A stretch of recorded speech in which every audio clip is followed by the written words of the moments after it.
referência do livro, né? E no capítulo 3, na última aula, que semana passada, da semana retrasada, nós vimos então Ruth arriscando ali a sua reputação num plano bem maluco da sogra dela, né? Para impedir Boaz em casamento. Ela faz tudo que a sogra dela falou e propõe um casamento para Boaz. Ela lembra Boaz que ele precisava resgatá-la. Ela lembra Boaz que ele precisava comprá-la, não no sentido financeiro da palavra, mas tomá-la como esposa, porque essa era uma função dele como um parente próximo, um parente resgatador.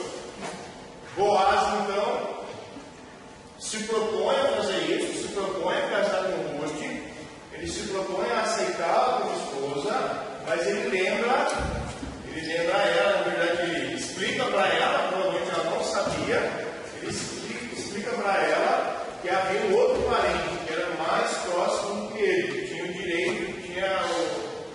direito maior do que ele, né? O direito é para esse outro parente que nós não sabemos o nome. E aí, então, o capítulo 3 termina com Ruth sentada na casa dela, esperando o desfecho da história. Será que esse falou parente vai casar com ela? Será que ele vai aceitar casar com ela? Será que ela vai conseguir casar com Boaz, que ela já conhece? Lembrando também os irmãos aí que provavelmente Boaz devia ter entre uns 55 e 60 anos e Ruth deveria ter aproximadamente uns 25 no máximo, aí 28 anos, tá? A diferença de idade era muito grande entre eles, mas para o judeu isso não tinha tanto efeito, tá bom? Não era importante. O mais importante era que a família, o nome da família não fosse apagado sobre a face da terra. Porém, eles estavam vivendo dentro de um contexto histórico, um contexto onde cada um fazia o quê? O que era certo aos seus próprios olhos, um contexto de juízes, né? Na época que os juízes julgavam sobre Israel. Ruth, capítulo 1, versículo 1. O livro de Ruth está dentro do período histórico dos juízes, onde as pessoas não obedeciam a Deus, né? Ela poderia, então, muito bem, como o próprio Boaz disse, no capítulo 3, né? Ela poderia ter ido atrás de rapazes mais novos, ela poderia ter ido atrás de rapazes ricos, mas ela decidiu optar por abençoar a família dela, resgatando o nome do marido, levantando descendência, né? Muito bem. Então Boaz aceita resgatar Ruth desde que o outro marido de lá não quisesse fazer isso primeiro. Os irmãos se lembram disso? Então, nós entramos no capítulo 4 com aquela última cena de Ruth sentada esperando o desfecho da história. E a grande pergunta não é se Ruth, com quem Ruth, se Ruth vai casar ou não. Não é se Ruth vai casar ou não, mas é com quem ela vai casar agora. Porque na cabeça dela estava tudo certo que ele ia casar com Boaz, que ela já conhecia há 2 meses. E agora Boaz apresenta um novo personagem. Não, ó, esse cara tem direito a casar com você, é um outro parente, você não sabe quem é. Então imagina essa tensão dentro dela, né? Não sei quem é, será que ele vai ser bom para mim, igual Boaz tem sido? Será que ele vai cuidar de mim, igual Boaz tem cuidado? Ruth capítulo 4, então, versículo 1. Versículo 1 até o versículo 6, nós vamos ver então Boaz agora. Boaz conversando com esse parente aí próximo. Enquanto isso, o quê? Enquanto Ruth já tinha ido lá na sua sogra, no desfecho da história, né? Quando chegou em casa, ninguém perguntou o quê? Como está o tempo lá fora? Foi isso que ele perguntou? Não, ele perguntou como que foi, e aí, aceitou casar com você? Vocês já tiveram, provavelmente até na cabeça do Elias, podia estar se passando, havia até uma expectativa que eles consumassem o casamento naquela noite mesmo. Então, e aí, o que aconteceu?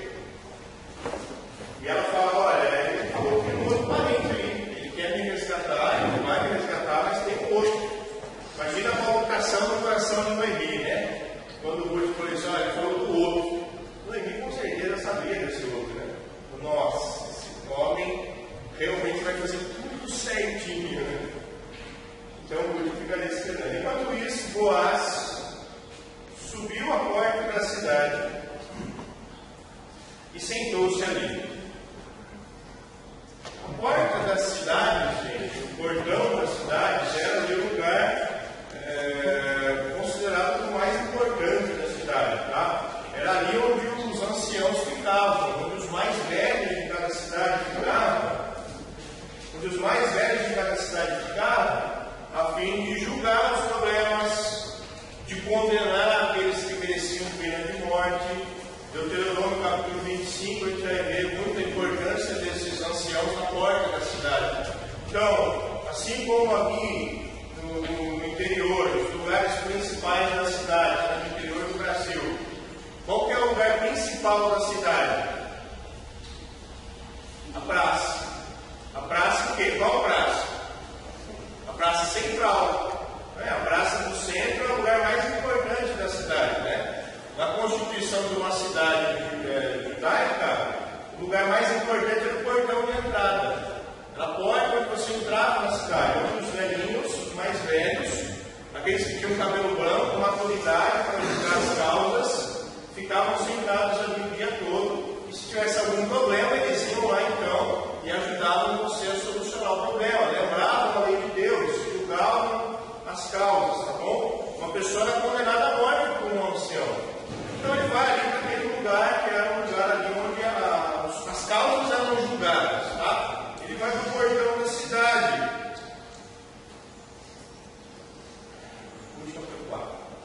Enquanto isso, Boaz subiu a porta da cidade e sentou-se ali. Exatamente quando o resgatador que ele havia mencionado, o outro que ele havia falado, estava passando por ali. Provavelmente estava também devia estar subindo da ilha, para entrar na cidade. O Boaz chegou mais cedo, né? Lembra que ele acordou bem mais cedo com o Ruth, né? Deu para ela 35 quilos de grãos e foi lá para casa, né? Então, ele ficou esperando, e esse parente mais próximo que ele passou ali. Boaz chamou-me e disse: meu amigo, venha cá e sente-se. Na sua Bíblia está escrito Boaz chamou-me? Não, né? Algumas versões nem tem escrito isso, né? Boaz chamou-me, né? Algumas já está escrito ele disse, né? Literalmente, gente, Boaz chamou ele pelo nome dele. Boaz gritou o nome dele e falou mais ou menos assim: José, ô meu amigo, vem aqui e se senta. Foi isso que Boaz fez, tá bom? Agora, os irmãos percebem que na sua tradução, na minha tradução, na Bíblia, o autor desse livro, ele fez questão de quê? De não registrar o nome do tal fulano, do tal amigo, né? Ele não registra o nome desse tal amigo. Talvez ele não soubesse, porque a história fez questão de nem lembrar, ou talvez foi proposital, porque ele realmente entendeu, olha, realmente esse cara não merece ser mencionado. Então, o fato que Boaz chamou ele pelo nome, gritou o nome desse parente, e nós não sabemos o nome desse parente. Boaz gritou o nome dele e falou: vem cá, senta aqui. E ele foi e sentou-se. Versículo 2: Boaz então reuniu 10 líderes da cidade. Ele vai promover um júri aqui. Ele vai levantar um júri, homens para julgar a situação. E disse: sentem-se aqui. E eles se sentaram. Qualquer negócio que fosse atestado por esses anciãos tinha valor legítimo. Estava fechado a causa. Se os anciãos julgassem e dissessem: ó, beleza, a gente está vendo aqui, somos testemunhas desse negócio, não tem o que se falar depois. Não adianta falar: mas ele não cumpriu. Não. Os anciãos sabem o que ele combinou. Eles são a autoridade aqui na cidade. Tá? Então ele vai chamar 10 anciãos para julgar. Provavelmente esse camarada, esse fulano, ele sabia que se trataria de um negócio aqui, de alguma situação, né? Versículo 3: depois ele disse então ao fulano, ao resgatador: Noemi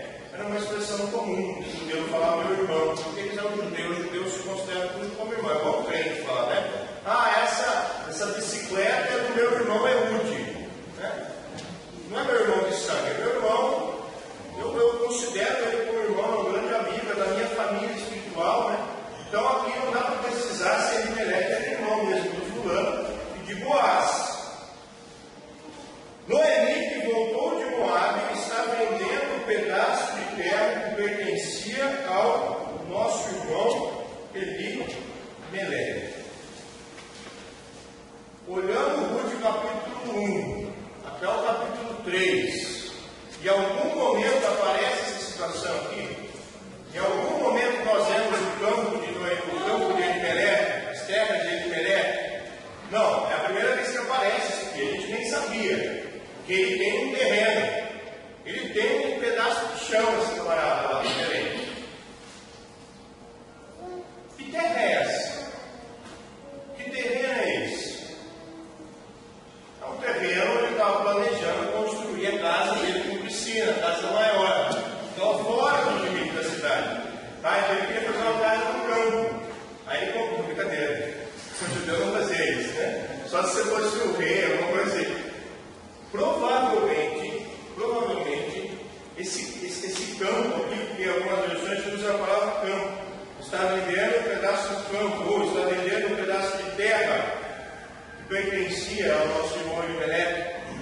Provavelmente esse terreno fosse parte daquele campo onde eles plantavam e colhiam. Nas cidades era comum, fora das cidades, ter um campo. Lembra onde Ruth foi lá colher espigas? Muitos campos eles eram comunitários. Tá? Não tinha um único dono. Eles eram um grande espaço de terra que eles dividiam os limites entre as famílias. Olha, aqui, essa plantação é de Boaz. Dessa árvore até aquela árvore, a plantação é de fulano. Provavelmente Elimelec tivesse um campo desse.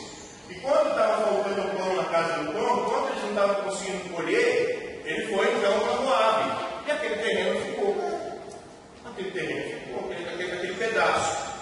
Pode falar. É que, até aproveitando essa explicação, muitas vezes os limites entre uma terra e outra era com um marco de pedra, alguma coisa assim. E Provérbios vai até falar para não mover os marcos que os antigos colocaram, que era uma forma de roubar um pouco de terra para aumentar a produtividade, né? Então faz parte dessas terras que eram de fora da cidade, né? Obrigado, pastor. Um tiro morão no lugar, né? O outro foi viajar, né? Vamos lá, então eu jogo o neto para cá, você joga o neto para lá, quando ele voltar ele tem um corredorzinho aqui, né? O campo dele que era grande virou um corredor de 1 por 1. Não, então havia essa prática, era comum. O campo era um campo comunitário, cada um tinha um pedaço ali de terra. Tá? E ele fala o quê? Noemi está vendendo o terreno de Elimelec. Como ele sabia disso? Até aqui não foi citado, né? Agora, é muito fácil perceber, e provavelmente, lembra-se, eles tiveram 2 meses aí de contato, desde que elas chegaram, no começo da colheita, e até esse momento, que é o fim da colheita. Então, durante esses 2 meses, a gente viu um capítulo de algumas frases trocadas entre Ruth e Boaz. Provavelmente eles conversaram mais durante esses 2 meses, tá bom? Isso é importante para saber. Olha, aqui o relato bíblico, ele está explicando uma história com alguns detalhes que o autor acha importante. Ele não está detalhando tudo o que aconteceu. No dia 3 da colheita, Ruth teve gastrite, passou mal, ele não está detalhando isso. Ele está contando a história, uma visão geral da história, mas eles tiveram outros contatos. Tá? Boaz, com certeza, conversou mais com Ruth, provavelmente deve ter conversado até com Noemi durante esses 2 meses, foi lá dar um consolo para ela, de ter perdido toda a família. Muito bem. Agora, é curioso notar que ele começa como, então, aqui a proposta para o fulano? Falando sobre o casamento. Aí não fala nada de Ruth aqui, está falando sobre money, terra, dinheiro. Pega o campo, você vai ganhar mais dinheiro. Você paga um pouco para ela, e aí o terreno que precisa plantar, e você vai ganhar mais dinheiro em cima dele. Pensei que devia trazer esse culpado. Eu pensei que devia trazer o assunto para a sua consideração.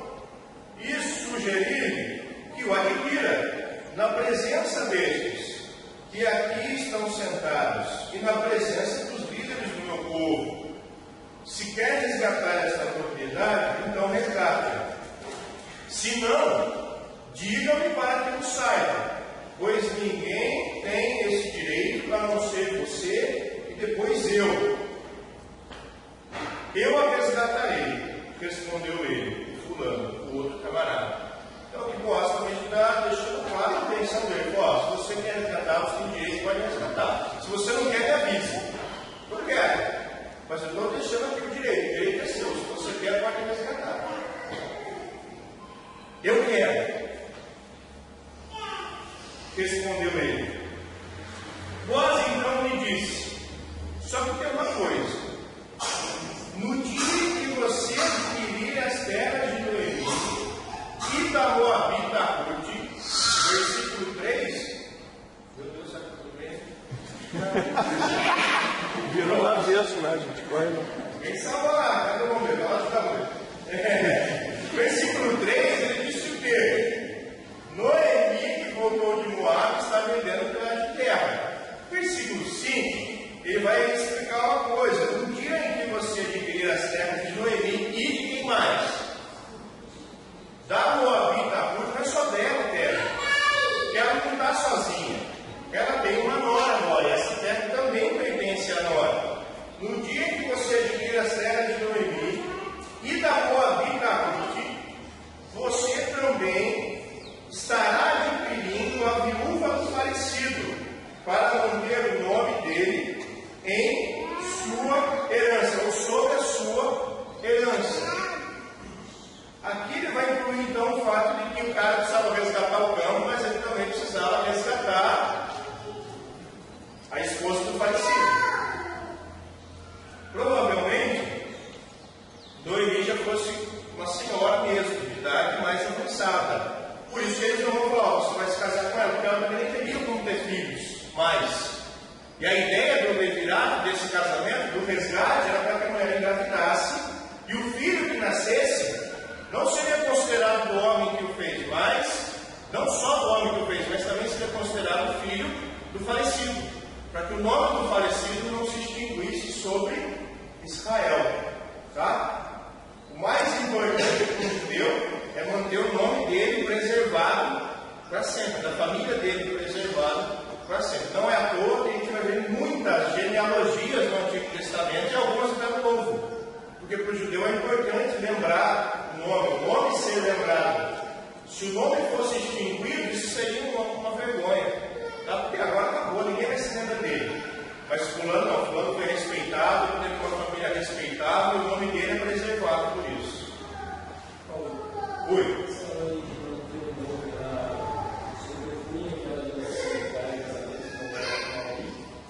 Sim. Aqui não há dúvida que o aluno cometeu erro ao se casar com o outro, né? Mas agora a gente já fez o erro. Mas sim, sobrepunha. Por isso até do casamento com um parente. Porque assim, você não vai buscar um marido estrangeiro. Alguém aqui da terra vai se casar com você para levantar um descendente do seu marido. Obrigado. Paulo, também tem a questão da lei do jubileu, o ano do jubileu, não sei se eu posso falar sobre isso, que é o seguinte: o terreno ele precisava ficar na família. Então, o valor dele, ele contava a partir de 49 em 49 anos, né? Então, para o cara ia ser facinho, porque dependendo do tempo que demorasse, então o terreno estava barato. Se faltasse poucos anos para o ano do jubileu, o terreno estava barato e ele não tinha responsabilidade nenhuma, porque ela era viúva. Então, ele não precisava gastar preocupação com descendência de outra coisa e tal. Mas a ideia também do ano do jubileu é para que anos depois essa terra ia voltar para a família ali de Elimeleque, para que um descendente que fosse gerado pudesse estar cultivando na terra da própria família, né? Então, mas como aparentemente não tinha descendente, ia ser um excelente negócio para o cara. Por isso que logo de pronto... Então perceba que agora aquela vantagem financeira aí por terra, agora é só desperdício de dinheiro. Antes eu ia comprar um terreno e eu ia ganhar dinheiro no terreno. Agora eu vou ter que ter uma viúva, vou ter que sustentar a viúva, vou ter que sustentar o filho da viúva, que eu terei que ter com ela, e o terreno não será meu, será do filho dela. Então aquela visão de lucro se torna agora uma visão de perda. Eu vou perder. Se eu resgatar o terreno e resgatar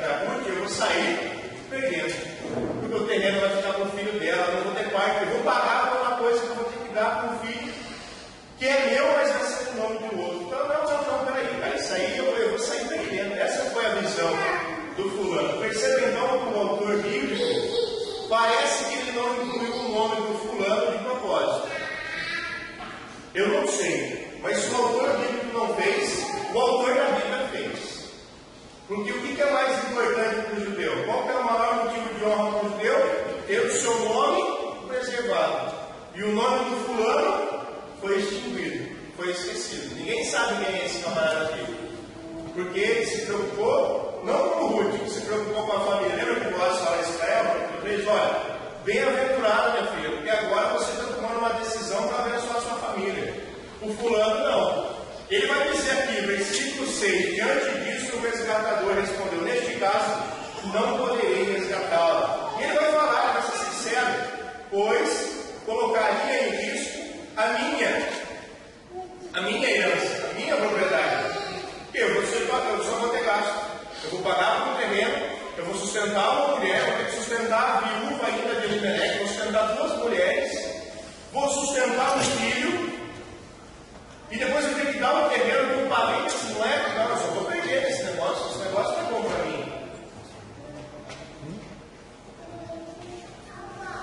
Não poderei resgatá-la, pois estaria colocando em risco a minha herança, a minha propriedade. Resgate a você mesmo. Eu não poderei fazer. Então a visão do fulano aqui é que ele ia gastar e o retorno não seria bom. Ele só ia perder. Agora, essa era uma obrigação dele, como um parente, como um judeu? Era uma obrigação dele. Resgatar o terreno, para que o terreno não fosse vendido para um estrangeiro. Resgatar a esposa do falecido, para que ele tivesse um filho e o nome do parente dele não fosse esquecido sobre a face da terra. Tudo isso, gente, Deuteronômio 25 diz que era uma ordem de Deus para esses camaradas aqui, do judeu. Quem pode abrir Deuteronômio 25, de 5 a 10? Vamos ver lá. Deuteronômio 25, de 5 a 10.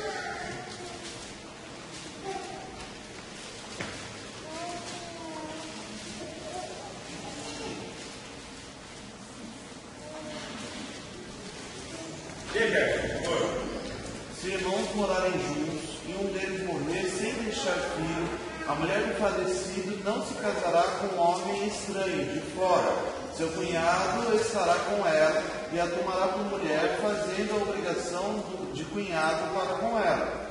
E o primogênito que ela lhe der sucederá ao nome do irmão falecido, para que o nome deste não se apague de Israel. Mas, se o homem não quiser tomar sua cunhada, esta subirá à porta aos anciãos e dirá: meu cunhado recusa suscitar a seu irmão nome em Israel. Não quer cumprir para comigo o dever de cunhado.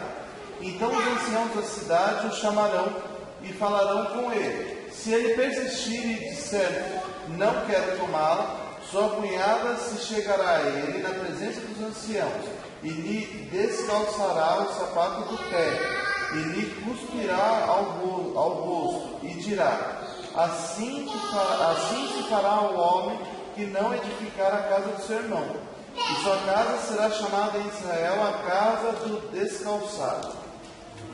Então aqui está falando sobre o irmão, né? Mas na prática ela se estendia para um parente que fosse mais próximo. Pô, não tem mais irmão, então vai para o parente que é mais próximo, porque o objetivo era que o nome do falecido não desaparecesse sobre a nação de Israel. Tá? E caso o homem se recusasse, então ele deveria ser humilhado em público, porque ele não quis cumprir seu dever legal. Esse camarada, então, ele se recusa, tá, a resgatar a Ruth, porque ele está colocando em risco aí a herança dele, o dinheiro dele, a propriedade dele. Ele ia perder dinheiro mais do que ele ia ganhar. Olha.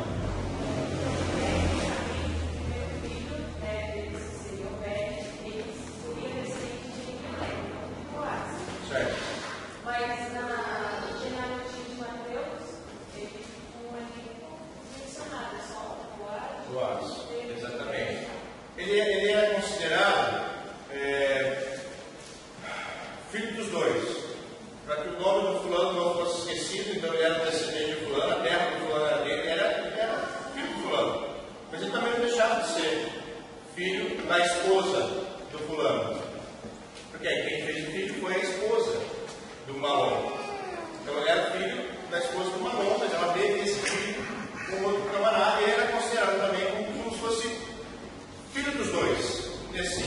tá? Lógico, ele está cuidando do filho, Boaz, é o filho dele, mas a gente também considera como filho, descendente e herdeiro do falecido. Pensando que eles não têm sobrenome aqui, o que você tem é só nome, não há essa prática de sobrenome, o que você carrega é o nome, eu carrego o nome do meu pai, eu carrego o nome do meu avô, é isso que tem, tá? Joia, olha. Então, versículo 7, o autor ele vai colocar aqui um parênteses na história, ele vai explicar uma coisa para os leitores dele. Que não somos nós, tá? Nós não somos os primeiros leitores dessa carta. O autor escreveu esse livro. Ele escreveu esse livro para o público. E ele vai explicar, antigamente em Israel, para que o resgate e a transferência de propriedade fossem válidos, a pessoa tirava a sandália e a dava a outro. Assim oficializavam os negócios em Israel. Ele está dando uma explicação aqui de um costume que na época que ele está escrevendo já tinha caído em desuso. As pessoas não sabiam como funcionava mais. Tá? Então ele está falando, ó, antigamente era assim que eles faziam o negócio. Isso é bom para a gente saber também. Então eu tirava a minha sandália e dava para você. Está fechado aqui. Isso aqui é como se fosse a assinatura do nosso acordo. Dou minha sandália para você. Você agora é o dono das minhas terras. Você agora é dono da minha propriedade. Agora isso é seu. Pertence a você. Não tem a ver com aquela ideia da mulher lá, que o cara não quis resgatar ela, tirar a sandália dele e cuspir na cara dele. Não, é outra coisa. Tá? É que a semelhança aqui na prática, né? Aqui é o cara que tira a sandália e diz, ó, a minha propriedade é sua. Agora está com você. A gente fechou o negócio. Ou isso que eu estou te vendendo agora é seu. Interessante também essa ideia da sandália, né? Trocou a mulher por uma sandália, mas na realidade não era isso. Era que a sandália ela dava essa ideia de você ter o poder de caminhar sobre aquela terra, né? Você ter o poder de posse, de uso, de caminhar, de andar. Então a sandália representava isso. Olha, eu abro mão desse direito e caminha você lá sobre ela, né? Então tá aí que fechava o negócio. A ideia de onde você pisar é o seu pé. Aqui está falando, ó, onde você está no seu pé, sobre as minhas terras, isso é seu. Não é aquela teologia da prosperidade. Bom, e da ideia também. Essa parte de ninguém para a casa dele vai ser eu ouvi essa parte do Gerson, né? E da ideia também da palavra Hirã, daí que vem a palavra Harém também, que significa alguma coisa que é consagrada para alguém. Então, essa ideia de tirar o pé também é a ideia de estar consagrado, né? Essa terra é tua, ela é exclusivamente sua, eu não tenho mais direito nenhuma sobre ela, né? Essa ideia também de consagração para aquela pessoa, né? Então, ele está explicando essa questão aqui para os leitores, assim como ele está explicando para nós, assim como o pastor está ajudando a gente a entender melhor essa questão. Por quê? Porque a gente não conhece essa prática, não é atual nossa. Se eu for comprar um terreno no Canadá, não vou dar meu sapato para ele, eu vou assinar um contrato, né? Ele nem vai querer meu sapato. Agora não conhece o negócio de ser chileno. Então não é assim que funciona hoje. Ele está explicando uma coisa passada. Quando, pois, então agora ele volta para a história. Quando, pois, o resgatador disse a Boaz, adquire a você mesmo, o resgatador tirou a sandália. Tirou a sandália e deu para Boaz. Ó, está com você. Você tem, estou passando o direito para você. A propriedade é sua, decide aí. Está com você agora. Eu abro mão do direito de comprar terra, eu abro mão do dever de comprar terra, eu abro mão do dever de casar com o outro. Porque não era um direito, era um dever. A gente está falando de direito aqui, mas era um dever, é uma obrigação. O narrador, então, está voltando para a história e a gente vê o camarada que o fulano passando o direito dele para Boaz. Agora, interessante que a gente não vê aqui, quando ele passa o direito de resgatar para Boaz, a gente não vê Deuteronômio 25 sendo obedecido, né? Porque ele está sendo tentando a suscitar a descendência do falecido. E quando isso acontecesse, ele teria que ser humilhado em público. Né? Ele está passando o direito dele para não, eu não quero, vai você lá, vai você aí. Ele está se recusando a obedecer uma ordem de Deus, ele deveria ser humilhado em público. A gente não vê isso acontecer. Lembra, gente? A gente está dentro de um período onde a lei de Deus ela não estava sendo obedecida na risca. Cada um fazia o que era certo nos próprios olhos. Então, não. Não precisa também humilhar o cara. Ele quer passar o direito para Boaz, deixa ele. Tá? Quem tinha que lembrar a galera de óculos? Então vamos humilhar ele, eram os anciãos. Tá? Então, há aqui um dever que eles tinham que ter feito, era humilhar esse camarada, mas eles não fizeram. Agora, Deus fez. Deus não deixou a lei dele passar em branco, ele humilhou esse rapaz. Porque o nome dele foi esquecido da casa de Israel. O nome dele não está no livro. Isso é uma humilhação para um judeu. Os líderes ali até esqueceram de cumprir o seu dever ali, cumprir a lei de Deus, mas o Deus da lei não se esqueceu da lei dele. Olha, eles não humilharam ele, mas eu vou fazer com que ele passe vergonha. Para sempre, ninguém vai saber quem é esse camarada. Isso para um judeu é uma humilhação. Eu penso no nome dele está registrado aqui na Bíblia, olha, fulano, que ninguém sabia quem era, entrou como um grande herói da história, obedeceu a Deus, resgatou o terreno, resgatou o Ruth. Ele não faz isso. Desobedece a Deus. E Deus aqui então está retribuindo do modo que Deus disse que deveria acontecer. Está envergonhando o nome desse camarada. Aliás, nós não sabemos quem é o nome desse camarada. Em Malaquias 3:6 diz assim: porque eu, Senhor, não mudo. Por isso, vós, ó filhos de Jacó, não sois. Então é uma lei que não cumpre. Ele não abre mão quando tem. Obrigado, irmão. Então, Deus ele tem regras. Ó, vocês não cumpriram, eu vou cumprir. Não. Vocês não estão obedecendo, eu estou. Isso é uma coisa importante para mim para você. Porque o centro do livro de Ruth não é mostrar o amor entre Ruth e Boaz. O centro do livro de Ruth não é mostrar aqui a fidelidade de Ruth e a fidelidade de Boaz. O centro do livro de Ruth, o foco principal do livro de Ruth, e que eu vou falar daqui a pouco. Versículo 9. Então Boaz anunciou os líderes e ao povo que já estava ali vendo todo o negócio ser feito, sabe os curiosos? A galera foi parando, né? Foi chegando no trabalho lá, estou fechando um negócio aqui, vamos ver o que vai dar aqui, né? Então Boaz anunciou aos líderes do povo e ao todo o povo que estava ali presente: vocês hoje são testemunhas de que eu estou adquirindo de Noemi toda a propriedade de Elimelec, de Quilom e de Malom. O ato deixa claro isso. Olha, eu vou resgatar. Eles são minhas testemunhas. Os anciãos estavam ali para isso, para ser testemunha. Não, ó, ele resgatou. Ele vai pagar para ela, virem da terra, vai trazer de volta o nome de Elimelec e vai casar então também com Ruth. Finalmente, versículo 10. Também, aqui então agora, finalmente a resposta é sanada, né? Quando essa mulher vai casar, com quem ela vai casar? Também estou adquirindo o direito de ter como mulher a Moabita Ruth, viúva de Malom, para manter o nome do falecido sobre a sua herança e para que o seu nome não desapareça do meio da sua família ou dos registros da cidade. Vocês hoje são testemunhas disso. Boaz deixa claro o que ele estava fazendo. Ele não está dizendo, ó, vou pegar um terreno para ganhar dinheiro e vou casar com ela porque ela é jovem. Ele está deixando claro. Eu vou resgatar o terreno deles, vou me casar com Ruth, vou dar a Elimelec, Malom e Quilom, um descendente para a família deles, alguém para cuidar da terra deles, para que o nome deles não seja esquecido sobre a cidade, sobre os registros da cidade, sobre a nação de Israel.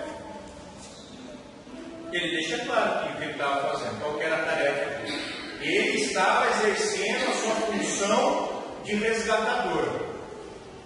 Ele estava resgatando uma viúva que estava precisando, necessitada. Ele estava resgatando a viúva no sentido de dar dinheiro para ela para o terreno, para ela ter como se virar um pouco. Ia cuidar do terreno, depois ia passar para o neto dela, de Noemi, estamos falando de Noemi aqui, de Ruth também, as donas do terreno. Ele não estava se preocupando com o dinheiro dele. Quanto mais se desperdiçou, a mesma conta matemática que o fulano fez, era a conta matemática de Boaz.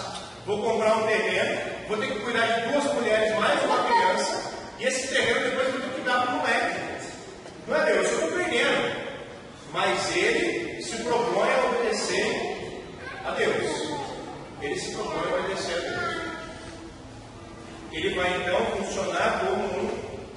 resgatador. Gente, isso é uma coisa importante para o leitor original dessa carta, para as pessoas para quem o autor escreveu. Porque ele está deixando claro aqui que Boaz, se você, como a gente está fazendo, lendo o livro desde o início, você vê que Boaz ele era um cara diferente. Ele era um cara que numa época onde ninguém obedecia a Deus, ele obedecia a Deus. E o Deus de Boaz é um Deus que se importa com as viúvas, com os órfãos, com os necessitados. Se Boaz se preocupou com as viúvas, se preocupou com os falecidos e, sobretudo, se preocupou em obedecer a Deus, mesmo em meia perda, significa que o Deus de Boaz também é um Deus que se preocupa em abençoar as viúvas, e abençoar os órfãos, e abençoar os necessitados. Isso para o leitor original da carta, poxa, olha como Deus é bom. Ele não está pensando só, olha como Boaz é bom. Boaz está obedecendo a Deus. E se Deus mandou Boaz, todo judeu, fazer isso, é porque Deus se importa com as pessoas que estão passando alguma necessidade. E mais do que isso, quem bolou esse projeto aqui? Quem bolou esse projeto? Ir lá, falar como resgatador, redime a terra, redime a mulher, levando um descendente. Quando fala isso, quem bolou esse projeto todo aqui? Quem bolou esse projeto? Quem inventou esse projeto, essa lei? Deus. Deus. A gente leu lá, né? Deuteronômio 25, Deuteronômio 25 todo, vai falar sobre vários momentos que você vai resgatar coisas. Deus bolou. Então é Deus, em última instância, quem está aqui abençoando elas também. Porque o projeto é dele. É assim que ele se propôs a abençoar os necessitados, usando alguém. Se o servo quisesse obedecê-lo. Deus, ele é o Deus que resgata os necessitados. E aqui, por inferência, a gente pode pensar na nossa vida, né? Eu sei que nós aqui fomos alcançados por Deus, resgatados por Deus, não porque somos órfãos, viúvas, não. Fomos resgatados por Deus porque éramos necessitados, sim. Éramos necessitados espiritualmente. Deus, por meio da pessoa de Jesus Cristo, nos fez o que com a gente? Resgatou, nos redimiu, nos comprou para si, para nos abençoar. Abra sua Bíblia em 2 Coríntios, por favor. 2 Coríntios, capítulo 5.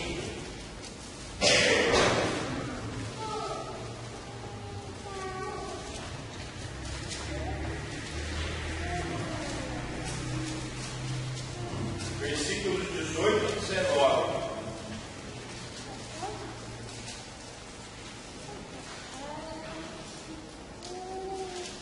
5, 18 e 19. Quem pode ler, por favor? E tudo isto provém de Deus, que nos reconciliou consigo mesmo por Jesus Cristo, e nos deu o ministério da reconciliação. Isto é, Deus está em Cristo, reconciliando consigo o mundo, não lhes imputando os seus pecados, e pôs em nós a palavra da reconciliação. A lei de Deus, para o judeu, era resgatar um nome do falecido, resgatar um terreno do falecido. Agora, Deus tem uma ordem parecida para mim e para você. Porque do mesmo modo como Ele nos resgatou, Ele nos redimiu em Cristo, agora nós temos uma tarefa parecida com a de Boaz, mas muito mais importante, que é a tarefa de redimir, de resgatar pessoas para Ele. Não para cuidar apenas dos órfãos, das viúvas, não, mas para que elas sejam cuidadas espiritualmente e salvas por Ele. Então, que Deus ele sempre trabalha como aquele redentor. Ele é o bom redentor, ele é o bom também remidor. Ele vai nos trazer para perto dele, ele vai cuidar de nós. Assim como ele estava cuidando de Noemi e de Ruth por meio de Boaz, hoje nós temos uma tarefa parecida, mas mais importante, porque a gente gente não vai cuidar só do físico, nós vamos cuidar também espiritualmente das pessoas, mas nós temos a função de trazer as pessoas para perto de Deus. E por meio de nós, Deus vai alimentá-las, vai cuidar delas, vai salvá-las espiritualmente. Deus, ele sempre foi um Deus remidor, um Deus que quis aproximar e cuidar das pessoas, aproximar as pessoas de si e cuidar das pessoas. A igreja tem uma função de se preocupar com os necessitados, sim, mas nós temos uma função maior do que a de Boaz. A nossa função vai além. A nossa função é cuidar do destino eterno das pessoas, aproximando elas e resgatando elas para Deus. Eu vou resgatar uma pessoa e trazê-la para Deus, trabalhando por intermédio de Deus. Mas eu vou fazer isso. Deus sempre foi um Deus que quis buscar as pessoas, aproximá-las dele e cuidar delas. E ele sempre usou os seus servos fiéis para fazer isso. Aqui eu sei que estou falando, não estou falando sobre a gente sair casando com grupos, não é a nossa prática. A nossa prática é buscar as pessoas, não é ordem para nós. Buscarmos as pessoas para aproximar elas de Deus também. Para que Deus as abençoe por nosso intermédio, por intermédio da igreja. Não apenas economicamente, financeiramente. E o próprio Jesus falou isso, né? Qual é o versículo tema da nossa igreja esse ano? Ainda tenho suas ovelhas. Não soube ser feliz. Correm por mim. Estou vendo vários zum. Quem sabe falar o versículo mesmo? Decora. Só o pastor Charles? Então, pastor, fala para a gente, por favor. Eu tenho Ainda tenho outras ovelhas que não são deste aprisco, convém trazê-las para este aprisco, e ambas serão, e todas serão um só rebanho, e terão um só pastor. Ele está falando aqui que a tarefa dele era trazer pessoas, era redimir pessoas, era comprar pessoas de volta, era aproximar pessoas de Deus. Essa é a tarefa de Jesus, que ele depois vai legar para a sua igreja. João, capítulo 21, versículo 20. Assim como o Pai me enviou, agora eu vos envio. A tarefa agora é de vocês, de trazer essas pessoas para o meu aprisco, de pegar essas pessoas e trazê-las para perto de mim, de redimir essas pessoas, de salvar esses necessitados, e não necessitados economicamente apenas, mas principalmente necessitados o quê? Espiritualmente. A tarefa de Boaz aqui era resgatar uma pessoa necessitada financeiramente, economicamente. A nossa tarefa é resgatar pessoas que são necessitadas primariamente espiritualmente. Essa é a nossa principal tarefa. Resgatar pessoas necessitadas espiritualmente. Mas a nossa tarefa é resgatar, trazer o necessitado para perto de Deus, salvar e cuidar do necessitado. Então, ele vai dizer, ele vai deixar claro isso, versículo 10, capítulo 4. Eu vou resgatar o terreno, eu vou resgatar Ruth, para manter o nome do falecido sobre a sua herança, e para que o seu nome não desapareça do meio da sua família e dos registros da cidade. Eu vou cumprir o meu dever, eu não vou me preocupar em ficar com o terreno dele, eu não vou me preocupar em dizer que o filho é só meu, e eu não vou me preocupar em cuidar dessas mulheres. Eu vou fazer isso. Então, agora, a gente está indo para esse versículo. Ele decidiu se casar com Ruth. Ruth ainda não sabe, porque ela está lá em casa esperando, né, o desfecho da história, com quem me casarei. Quem vai chegar aqui e vai falar, vou casar com você? Será Boaz? Será fulano? Os líderes, versículo 11, todos os que estavam na porta confirmaram: somos testemunhas. Agora, os líderes não vão se contentar só em exercer a sua função de testemunha. Eles vão abençoar Boaz. Faça o Senhor com essa mulher que está entrando em sua família. Que mulher? Ruth. Faça o Senhor com essa mulher como fez com Raquel e Lia, que juntas formaram as tribos de Israel. Raquel e Lia eram esposas de quem? Jacó. Por meio dessas duas mulheres, a nação de Israel nasceu. nasceu. Eles não estão aqui entrando no mérito se Jacó fez certo ou errado. Eles estão falando, olha, essas duas mulheres foram férteis, tiveram tantos filhos que a nossa nação nasceu por meio delas. Que o Senhor seja assim com Ruth, que ela seja o que então? Fértil, que ela tenha muitos filhos. E que ela seja uma bênção para a nossa nação. E quer ou não, por mais que Jacó tenha tido uma atitude errada de se casar com duas mulheres, elas são então as mulheres também por meio do qual a nação surgiu. Aquela profecia que Deus, aquela promessa que Deus fez para Abraão, estava também se cumprindo por meio das duas.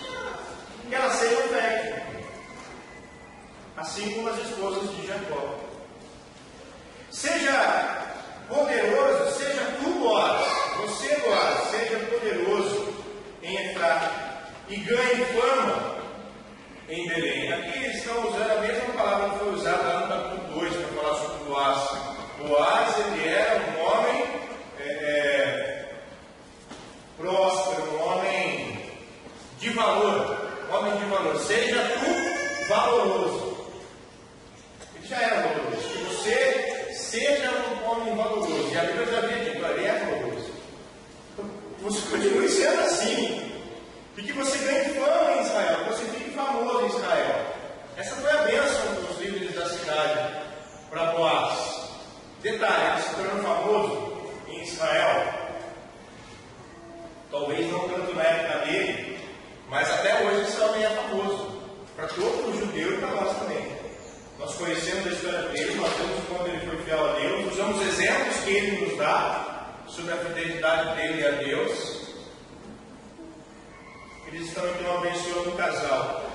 Proferindo uma palavra de bênção, um desejo de que Deus abençoasse ela, o nosso desejo de que Deus abençoe ela, que ela se perde. O nosso desejo é que Deus abençoe você, que você seja próspero e com os filhos que o Senhor lhes conceder dessa jovem. Seja a sua família como a de Pérez, que Tamar deu a ajudar. Eles aqui vão proferir uma palavra de bênção para o filho deles, para os descendentes dele. Que Deus dê para vocês descendentes, que sejam uma bênção os descendentes. E eles vão usar um exemplo aqui, de novo. Também não é um bom exemplo, um exemplo ideal, mas é um exemplo real. Seja a sua família uma família de Pérez. O exemplo aqui é Pérez. Que Tamar deu a Judá. Quem foi Tamar?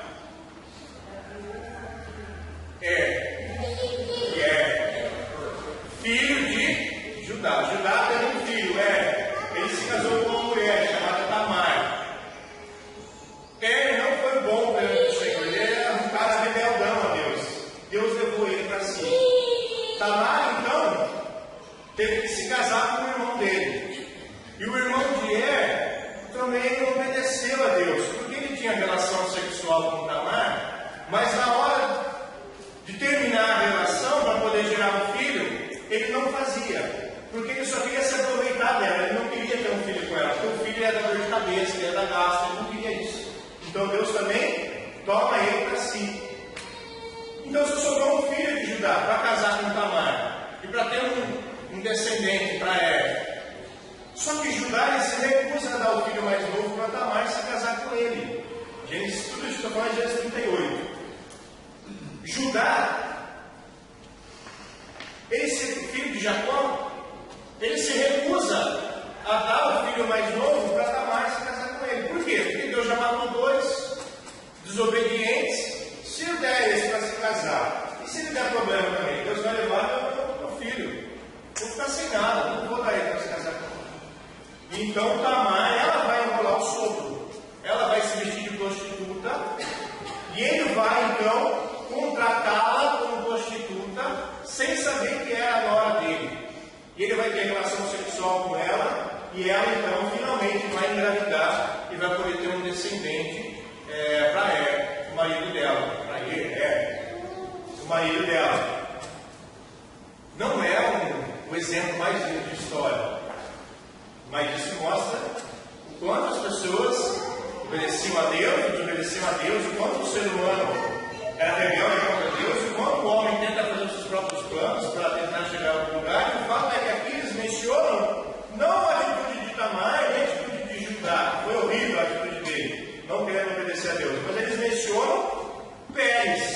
o filho dessa relação não ideal, mas que não tinha nada a ver com isso. Pérez, irmão gêmeo de Zerá. Pérez é considerado aquele de quem a cidade de Belém descende. A cidade de Belém é meio que filha, nasceu por meio de Pérez. Esse grupo que habitava ali. Então eles estão dizendo que, olha, que o seu filho seja uma bênção, assim como foi Pérez. Pérez foi importante para a nação de Israel, Pérez foi importante para a cidade de Belém. Foi falar. Depois ele disse que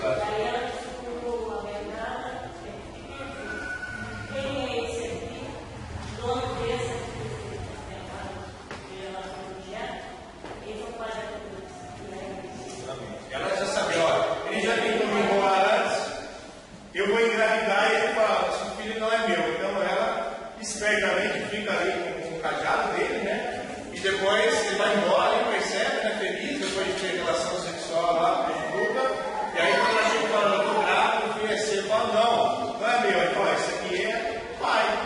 E quem é esse aqui? Aí se quebra, ele fala, não, tá bom. Eu reconheço que fiz errado. Então, o livro ele vai estar sendo escrito dentro de Quinta Vitória, dentro de que cidade? Está sendo escrito, não, perdão. Ele está narrando uma história que aconteceu em que cidade? Belém, que antigamente era chamado de Efrata. Belém. Então, quem fundou aquela cidade? De quem aquela cidade descende? De Pérez. Faz sentido, então, os anciãos citarem Pérez. Que o seu filho seja uma bênção. Que os seus filhos sejam uma bênção. Agora, é interessante que eles vão dizer aqui, né? Que os filhos que o Senhor lhes der. Sempre houve esse reconhecimento na mente de Deus. É Deus quem abençoa. Dando então filhos para as pessoas. E agora nós vamos para a parte final do livro. Será que vai ter um casamento aqui? Será que nós vamos ver muito se vestindo de noiva? Chorando? Será que ela vai jogar o buquê? Quem vai pegar o buquê? Não fala, gente. Não fala. Tá? É muito rápido aqui. Está contando a história de uma visão geral. Versículo 13. Boaz, então, saiu dali, depois que foi abençoado, casou-se com Ruth. E ela se tornou sua mulher. Na sequência imediata aqui do livro, nós já vemos então Boaz tomando Ruth como sua esposa. Boaz possuiu-a, coabitou com ela, teve relação com ela. E o Senhor concedeu que ela engravidasse. Essa frase ela é muito importante, porque durante 10 anos ela esteve casada com Malom. Nós vamos ver daqui a pouco que era com Malom que ela foi casada. E ela não teve filhos. E aqui nós estamos vendo que o Senhor concedeu, permitiu, abençoou, fez com que ela, agora então, finalmente engravidasse. Deus desce a luz no filho. A vontade de Deus, o controle de Deus sobre a história está acima de Deus. Não perdeu o controle, pelo contrário, ele dirige a história. Ele é o Deus da história. Ele não perdeu o controle, pelo contrário, ele está aqui conduzindo as coisas também. As mulheres, então, depois que ela deu a luz ao filho, olha aqui, passou 9 meses já. Não foi no mesmo dia, tá bom, irmão? Os caras engravidou e teve o filho. Não foi.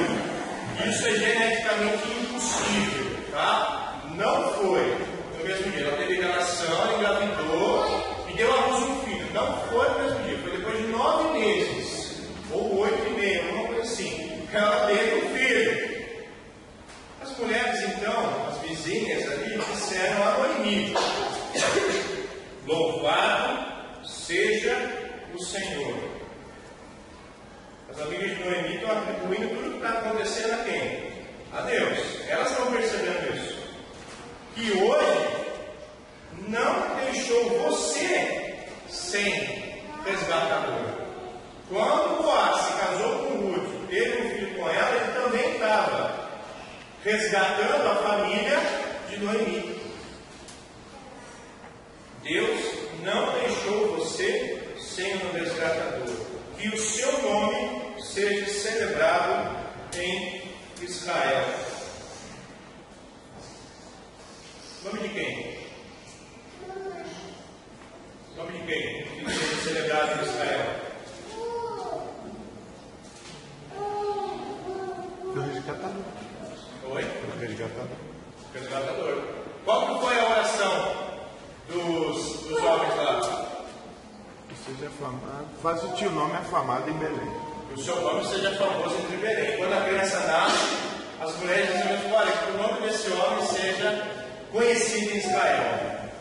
Seja lembrado, esse homem, realmente, esse resgatador, ele foi bom. Deus usou esse homem e esse homem foi bom. Que o nome dele seja lembrado em Israel. Mesmo pedido que os homens fizeram no passado.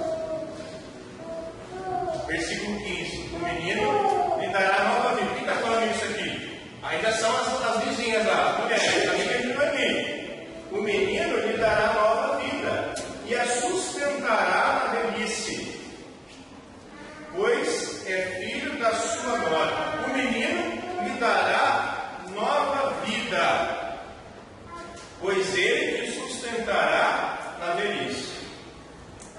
Se Boaz não tivesse tido um filho com Ruth, vamos por aí que Boaz teria mais uns 20 anos, 25 anos e faleceria. No máximo, faleceria. Depois disso, o que aconteceu com as duas de novo? Diga um ventilador, por favor, Gerson. Não está dando mais para mim. Depois disso, o que aconteceria? Elas iam estar de novo sem um homem para poder cuidar delas. A descendência não teria sido perpetuada. Mas não foi isso que aconteceu. Deus deu para ela um neto. Quando Boaz viesse a falecer, esse neto seria aquele que ia cuidar dela na velhice dela. E quantos anos então? Vamos por aqui.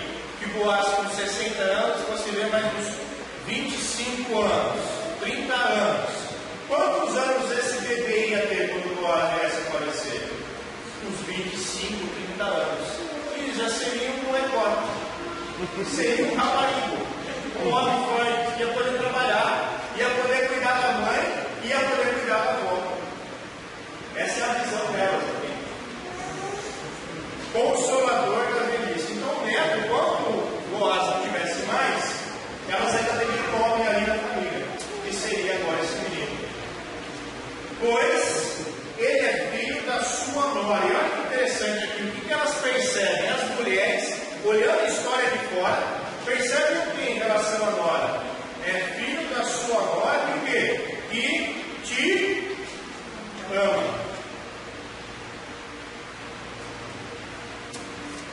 Qual é o significado do nome Ruth? Qual é o significado do nome Ruth? Ruth significa amizade, amiga. Ela foi uma amiga para a sua sogra? Isso fica claro em todo o livro, fica claro em toda a história. Imagina para quem estava vivendo ali com elas.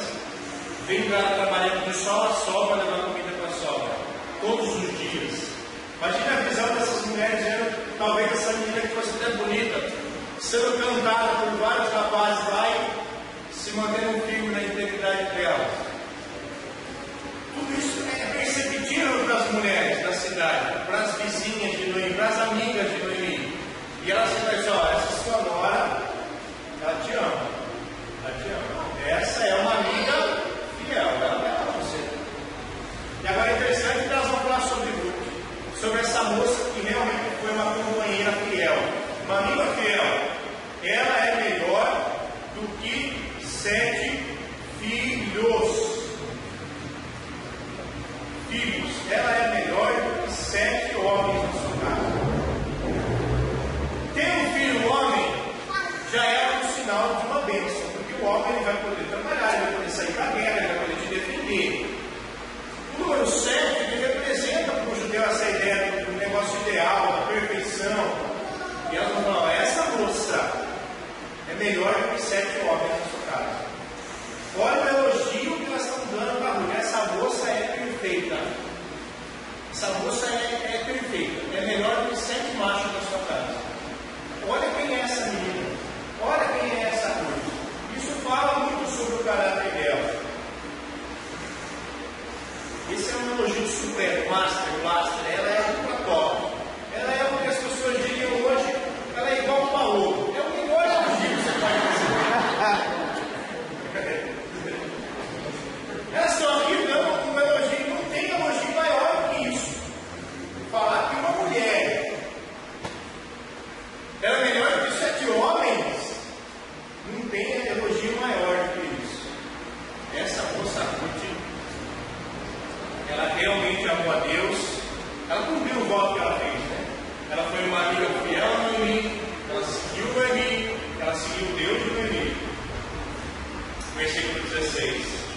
Noemi então pôs o menino no regaço, no colo, aqui ó, pôs o menino aqui, no colo, e passou a cuidar dele. E estão registrando o momento onde o neném está nascendo, tá? Naquele momento ali de parto, ali o que está acontecendo ali no parto. Então estão falando sobre os gritos de Ruth, estão falando sobre o que as mulheres que estavam ali na janela vendo o parto, estão falando, que bênção, que menino e tal, né? Essa moça é uma bênção, é melhor que 7 filhos. É bem provável que Ruth nem tem ouvido, tá? Ele está aqui, por aí as feias, é melhor que 7 filhos, né? Tô brincando.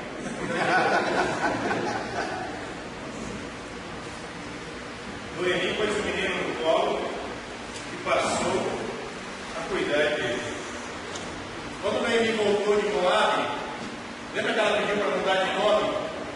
Com essas mesmas amigas, mesmas mulheres vizinhas aqui que veem ela, fala Noemi, ela fala, não me chame mais de Noemi, me chame agora de quê? De Mara. Porque Deus tornou a minha vida amarga.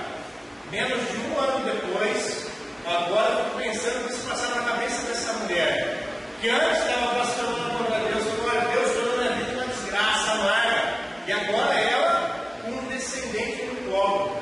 Quando ela volta de Moab, ela não tinha a menor perspectiva de ver o nome da família dela perpetuado, de ter um descendente dos filhos dela. Ela até diz isso para Ruth: Ruth, não adianta você voltar comigo, filha, porque eu não vou conseguir ter filho, eu não vou conseguir casar de novo, não vamos ter descendentes, e agora estou carregando o neném no colo. E acho que a própria história é como Deus conduziu a minha história. Antes eu estava amargo, dizendo que Deus não cuidava de mim, e agora eu estou perdendo no colo. Deus me deu um descendente sem eu ter a menor perspectiva disso que ia acontecer. Graças ao amor de Ruth, graças à fidelidade de Ruth, e principalmente graças à soberania de Deus, Deus estava no controle da história e deu para ela um descendente, um herdeiro.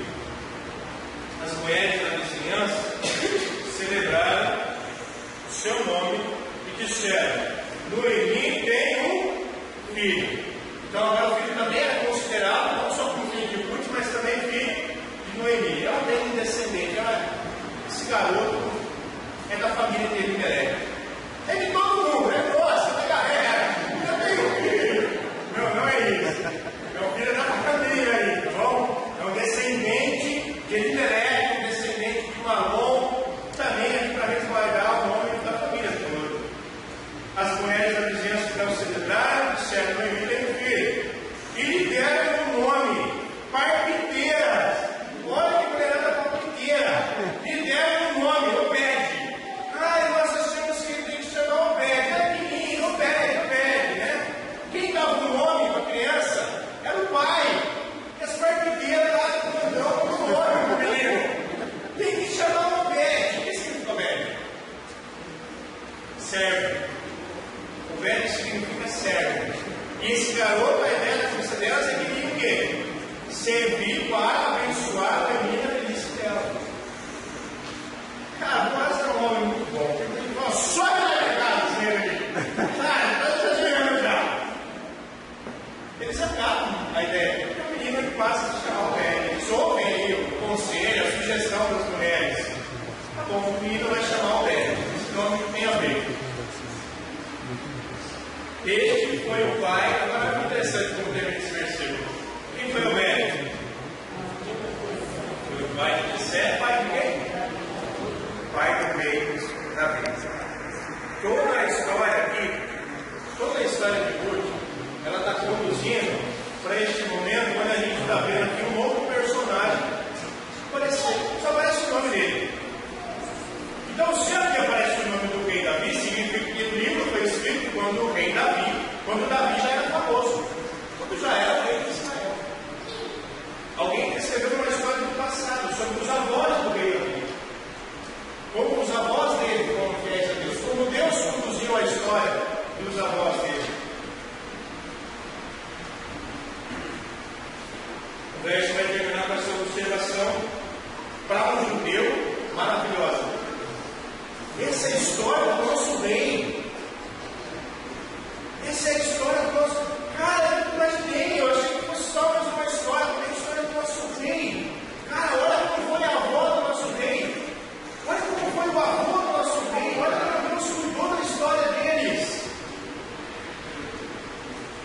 criança que nasceu depois, essa criança que nasceu, para a pessoa que estava lendo o livro, quando ele foi escrito, saiu do forno, foi editado e saiu do forno, para a pessoa que estava lendo isso daqui, e aqui então vem o centro do livro, a cabeça da pessoa que estava lendo esse livro, eles estavam entendendo que o Deus deles é um Deus que é capaz de transformar ali a tragédia de uma família. Ele é tão soberano sobre a história que ele transforma a tragédia de uma família em bênção para toda uma nação. Não tinha a menor perspectiva dessa mulher ter um filho, ter um descendente. Não tinha a menor possibilidade daquela menina se casar com o Senhor. Deus estava controlando a história, a ponto de trazer o avô do futuro rei da nação. O judeu ele conseguiu perceber isso. Para ele, o personagem central do livro não é Ruth. Para ele, o personagem central não é Noemi. Para ele, o personagem central não é Boaz. O personagem central é Deus. Agora, como coadjuvante, o segundo personagem principal, com certeza, foi Ruth. Aquela que não pertencia ao povo de Deus, que decidiu pertencer. No momento que ninguém era fiel a Deus, que decidiu ser fiel a Deus. Essa coadjuvante da história foi a avó do rei da nação, aquele que uniu a nação, aquele que é considerado o maior rei da história de Israel. E o livro é terminado com uma genealogia. Para aqueles que não gostam de genealogia, nós vamos ler a genealogia. Essa é a história da descendência de quem? Pérez. Pérez foi o filho de Tamar com Judá, aquele de quem surgiu a cidade de Belém. Essa é a descendência de Pérez. Pérez gerou Esrom. Esrom gerou Rão. Rão gerou Aminadab. Aminadab gerou Nazon. Nazon gerou Salmão, não peixe, o homem. Salmão gerou Boaz. Boaz gerou Obed. Obed gerou Jessé. E Jessé gerou Davi. Aqui, de Pérez até Obed, o filho de Ruth, nós temos aproximadamente 400 anos de história. É bem provável que o autor aqui pulou algumas gerações, foi colocando os mais famosos daquela geração. Isso é possível, tá? Agora o livro ele vai terminar com o foco de outra pessoa. Obed gerou Jessé e Jessé gerou Davi. Por que o livro termina com uma genealogia? Porque Deus, porque o autor bíblico, e Deus, por meio do autor bíblico, está querendo, por meio desse livro, ensinar justamente isso. No meio de total infidelidade do povo, Deus é poderoso para transformar a tragédia de um casal, de uma família, em bênção para toda a nação. Deus é o Senhor da história. Deus é o soberano da história. O livro termina não com Obed, não com Ruth, mas com o rei, o nosso rei. Essa é a história do nosso rei. Olha como Deus conduziu a história do nosso rei. Lembra lá de José com seus irmãos, Gênesis capítulo 50? Quando ele fala: o mal que vocês tentaram contra mim, Deus tornou aquilo em bênção. Aqui é mais ou menos a mesma história. O mal que sobreveio a uma família, Deus teve controle e poder para transformar aquilo em bênção. Não para a família agora apenas, mas para toda a nação de Israel. Acho linda a história, né, de Ruth, esse final. Como as genealogias elas podem nos ensinar, né? Porque o Salmão aí, né, que é homem, né? Ele que casou com Raabe, né? E Raabe é a mãe de Boaz. Então, assim, cara, como essa mulher realmente creu em Deus, a ponto dela entrar lá na galeria dos heróis da fé, né? Cara, é incrível isso, incrível, porque como uma pessoa temente a Deus, cara, pode fazer diferença. Mesmo uma mulher que naquela época tinha suas limitações aumentadas. Cara, como que Deus ele é fiel por causa do nome dele, mas como ele abençoa aquelas pessoas que querem honrar o nome dele, né? Então eu acho lindo dessa história, porque não havia razão de ter essa genealogia por questões humanas, mas Deus quis colocar essa lembrança, né, das 3 mulheres ali, né? Vamos abrir lá, a gente vai terminar com Mateus capítulo 1, por favor. Vamos abrir lá, todo mundo. Já que a gente não curte muito genealogia, tá? A gente vai terminar com genealogia, porque a genealogia de fato é muito crescida.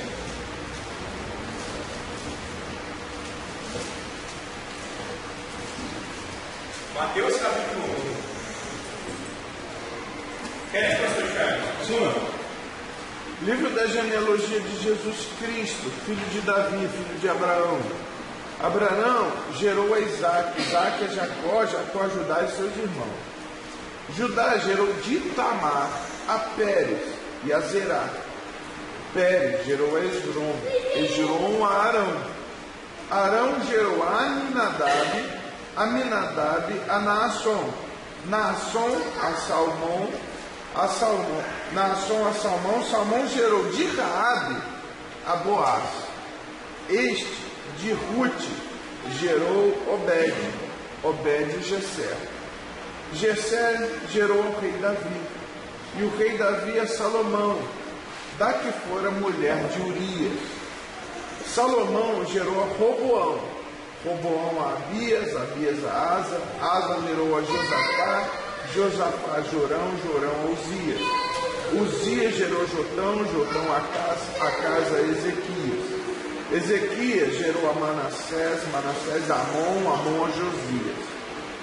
Josias gerou a Jeconias e a seus irmãos no tempo do exílio em Babilônia. Depois do exílio em Babilônia, Jeconias gerou a Salatiel, e Salatiel a Zorobabel. Zorobabel gerou a Abiúde, Abiúde a Eliaquim, Eliaquim a Azor, Azor gerou a Zadok, Zadok a Aquim, Aquim a Eliúde. Eliúde gerou a Eleazar, Eleazar a Matã, Matã a Jacó. E Jacó gerou José, marido de Maria, da qual nasceu Jesus, que se chama o Cristo. De sorte que todas as gerações de Abraão até Davi são 14. Desde Davi até o desterro para a Babilônia, 14. E desde o desterro da Babilônia até Cristo, 14. Quando a gente olha para o livro de Ruth, ele termina com essa genealogia, mostrando o rei Davi. Agora, uma coisa que os autores do livro, os leitores primários do livro de Ruth não sabem, mas a gente sabe, é que a bondade de Deus premiou a fé de Ruth, a fidelidade de Ruth, a ponto de transformar a tragédia da família dela em bênção para a nação de Israel, trazendo o rei Davi.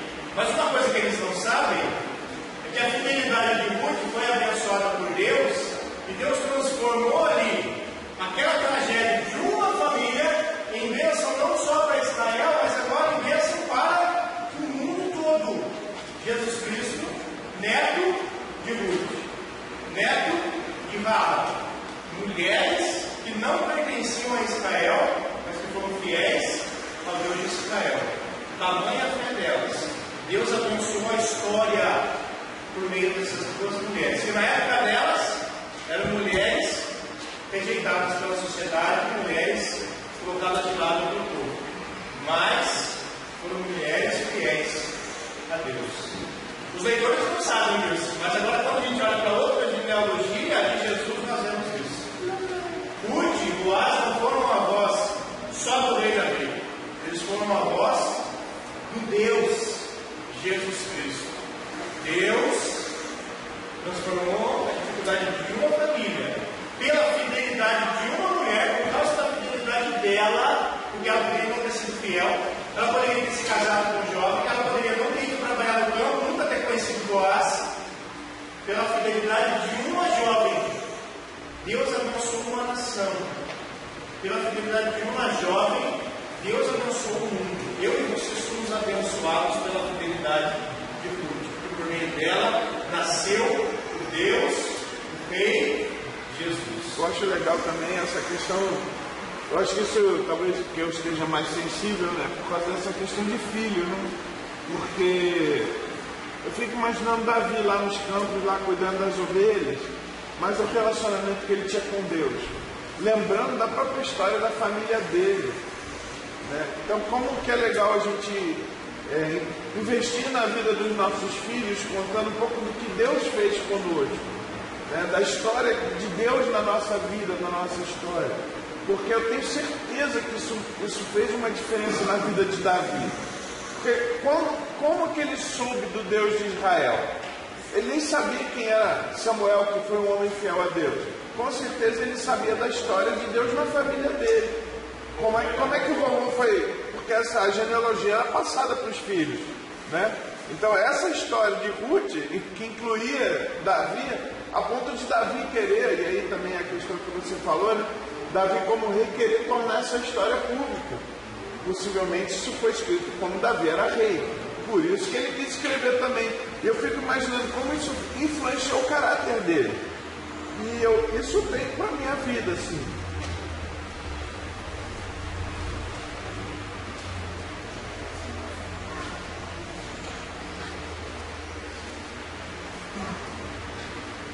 Eu tenho muito desejo de contar para os meus filhos, para os meus amigos, para as pessoas que estão perto, o que Deus tem feito por mim. Como ele me protegeu na minha história, na história da minha família, como me deu pessoas que me amaram, que Deus pôde influenciar antes de mim. Deus já estava pensando em mim. E eu fico pensando, se eu não tivesse essa história, eu ia querer fazer essa história para as minhas filhas. Olha, talvez do papai não sabia quem era Deus, mas Deus resgatou o papai. Isso, Deus estava pensando em você também. Então eu tenho tirado, eu gosto demais dessa história. Eu tiro essa reflexão de Davi lá no meio do deserto, sem ninguém esquecido, mas ainda assim lembrava do que Deus tinha feito por ele. Isso para Deus foi mais importante. Todos esses memoriais que eles chamam de testamento também, era para lembrar da história do passado. E a genealogia não é uma coisa que eles deixaram escrito no portão da cidade. Ela tinha a ver com eu ensinar de onde nós viemos. Quando um judeu citava o nome dessas pessoas, fulano gerou fulano, ele sabia da história do fulano. Quem foi Salomão? Quem foi Raabe? O papai e a mamãe ensinavam isso para o filho. Quem foi o vovô? Quem foi a avó? Quem foi o seu tataravô? Eles sabiam a história, porque a história do passado, de geração em geração. Eles ficam falando. Davi, ele não sabia nem quem era um profeta famoso, mas com certeza ele sabia da história do vovô e da vovó. Porque o Deus tinha feito por meio da fidelidade da vovó, por meio da fidelidade do vovô. Deus usou isso para forjar o caráter dele. Isso é uma lição importante para nós. Transmitimos a nossa fé, nosso relacionamento com Deus para as futuras gerações. Isso pode ser e será com certeza usado por Deus. E uma coisa importante para mim e para você: talvez a nossa história, eu e você não seremos avós de Jesus, que já nasceu. Eu e você não seremos usados para gerar um novo rei de Israel. Provavelmente isso não vai acontecer. Mas eu e você podemos ser usados por Deus para redimir pessoas para Ele, para resgatar pessoas que estão nas trevas para Ele. Como? Contando a nossa história para elas, contando o que Deus fez por nós, para elas. Assim como provavelmente Jessé, ou na verdade, Davi provavelmente conheceu o vovô e a vovó, o vovô Boaz e a vovó Ruth. Assim como ele ouviu sobre Deus por meio de alguém, a pessoa não pode precisar ouvir de Deus por nosso intermédio. Nós temos que ser usados por Deus para contar a nossa história, o que Deus fez por nós, dar o nosso testemunho, contar o que nós vimos e temos visto Deus fazer na nossa vida. Irmãos, eu tenho certeza de que a vida de todos nós aqui, por mais que a gente enfrente dificuldades, é uma boa vida. Não é verdade? Mas era assim antes de Cristo. Provavelmente muitos de nós vivíamos em tragédias. Por causa de Cristo, Deus transformou transformou a nossa tragédia em bênção. Mas essa bênção não é para ficar guardada só para nós. As bênçãos de Deus na nossa história, quando Deus transformou a nossa história, isso tem que ser passado para os próximos. Não só para a próxima geração, para os nossos filhos, mas para aqueles que estão nas trevas e ainda não conhecem a luz. Para aqueles que ainda estão lá fora e ainda não fazem parte do apreço do Senhor. Nós precisamos ser usados para conduzir essas ovelhas, para redimir essas ovelhas, para trazer essas ovelhas para dentro do apreço do Senhor. E aí elas vão ouvir uma sua voz, todos nós vamos obedecer uma sua voz, todos nós seremos então o rebanho perante o Senhor por nosso Senhor. A história de Ruth é na verdade a história de Deus. Como Deus controla a história e usa a fidelidade dos seus servos para o bem da nação, e não só da nação. Ruth não sabe disso, Boaz não sabe disso, Davi não sabe disso, mas Deus usou a fidelidade do vovô e da vovó, Ruth e Boaz, para abençoar o mundo todo, por meio de Jesus Cristo. Vale a pena ser fiel a Deus? Vale a pena. Mesmo em meio às dificuldades da vida, vale a pena ser fiel a Deus? Amém. Vale a pena ser fiel a Deus, porque Deus tem o poder de, no meio da maior desgraça, a minha desgraça é maior do que mim, Deus tem o poder para usar a maior desgraça da minha vida. Se eu permanecer fiel a Ele, Ele tem poder para transformar essa desgraça em bênção, não só para mim, mas para o mundo todo, para outras pessoas. Orar. Perdão por orar, irmãos. Pedir que Deus nos ajude, mesmo em meio às dificuldades da nossa vida, permanecemos fiéis a Ele. Pastor Charles, eu poderia vir aqui orar, por favor, para nós vamos orar e aí depois eu já passo a palavra para a Olívia.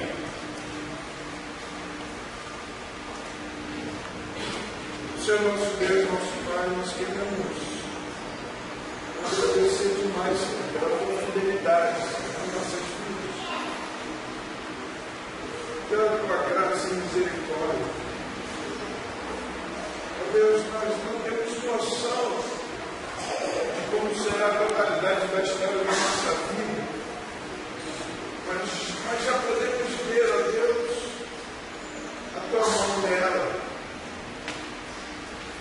Ó Deus, queremos ter uma vida, Senhor, que seja agradável a Ti. Queremos ter uma vida que realmente vale a pena e que, quando nossos descendentes forem contar nossa história, seja contada uma história de alguém que foi valoroso porque confiou no Senhor. Que, ó Deus, quando alguém no futuro contar a nossa história, possa ser uma história de alguém que confiou no Senhor, que obedeceu o Senhor. Ó Deus, nós queremos te agradecer pela tua graça e também porque o Senhor tem concedido filhos, Senhor, a essa igreja. Pedimos, ó Deus, que nos abençoe, ó Deus, para que possamos investir na vida das nossas crianças, seja dos nossos filhos do coração ou da barriga, que o Senhor possa nos ajudar a investir, mostrar como Tu és fiel, como o Senhor é bondoso, poderoso, como o Senhor cuida de nós e como o Senhor Jesus nos resgatou da escravidão, do pecado da morte. Ó Deus, queremos te louvar pelo Senhor Jesus Cristo, nosso resgatador, nosso remidor. Pedimos que o Senhor nos ajude a termos um coração totalmente dedicado ao Senhor, um coração que seja como Obed, um servo do Senhor. Ó Deus, muito obrigado, Deus, pela tua graça. Não permita, ó Deus, que a gente jogue fora tamanho presente, mas que a gente possa passar, Deus, que a gente possa deixar como um legado, não só dinheiro e bens, mas a fé que temos no Senhor.